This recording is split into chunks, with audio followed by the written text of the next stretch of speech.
show you something. Right, now this is the 15-minute setup I showed you, and yes, we don't have 3 candles, which is ideal, but like I tried to explain, I make it work by visualizing what a time frame that would fit to time my entry.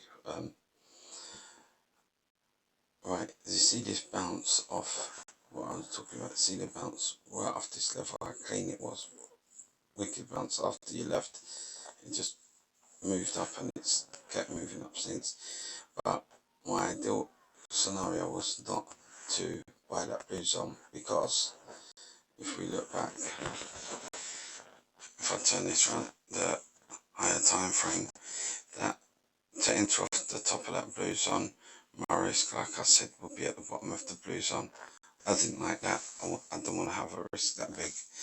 I said to you, I'd rather buy it higher and have a much smaller risk. Now if you compare this blue zone, the width of that blue zone compared to this blue zone, there's a huge difference. It's probably a quarter.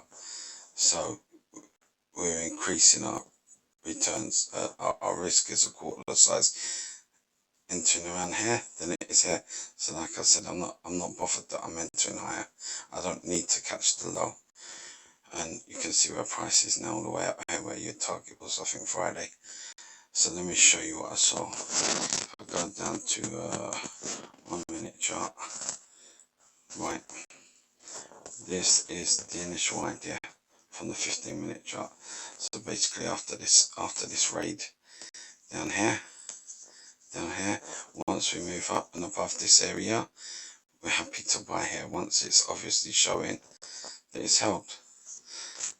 We've got 2 more entries which for me are valid, but even though we're saying this is a stop run of these lows and we can enter above here, my risk is still here, because this is the bigger picture. This is the higher time frame structure we're trading inside of.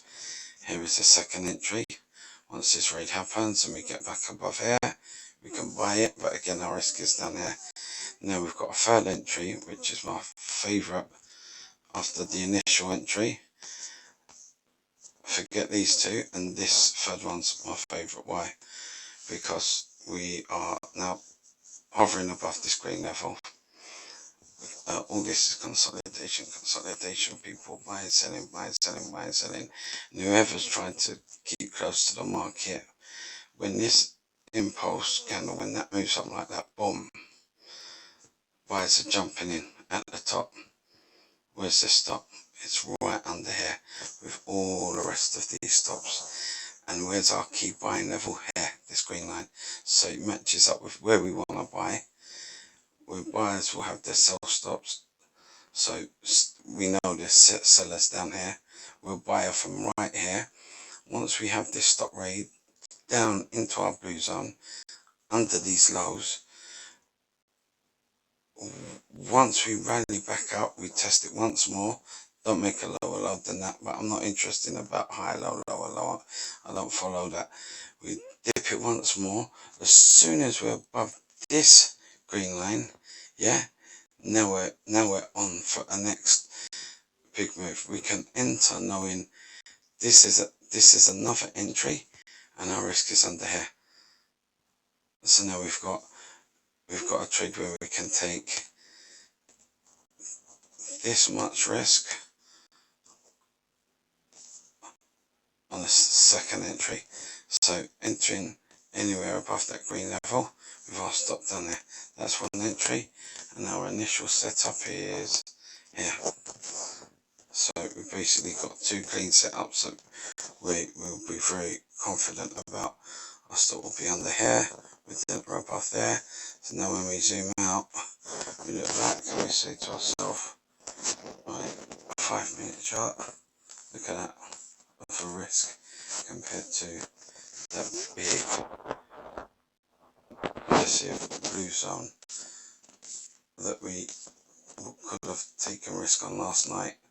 That blue zone, as opposed to those 2 red areas. Look how wide the risk is. It's just a fraction of it, and the probability is much more. It's on your side. So we're buying considerably higher price up there both times, but the risk is smaller. And if you imagine how many R is that, how many R have we got? Whatever the risk is there, how many times more is it up already? Whatever the risk is in that, how many times more is it up already? That's why I say I don't consider it chasing when I jump into momentum. I know exactly what I'm looking for. Alright, hope that helps. Let me know if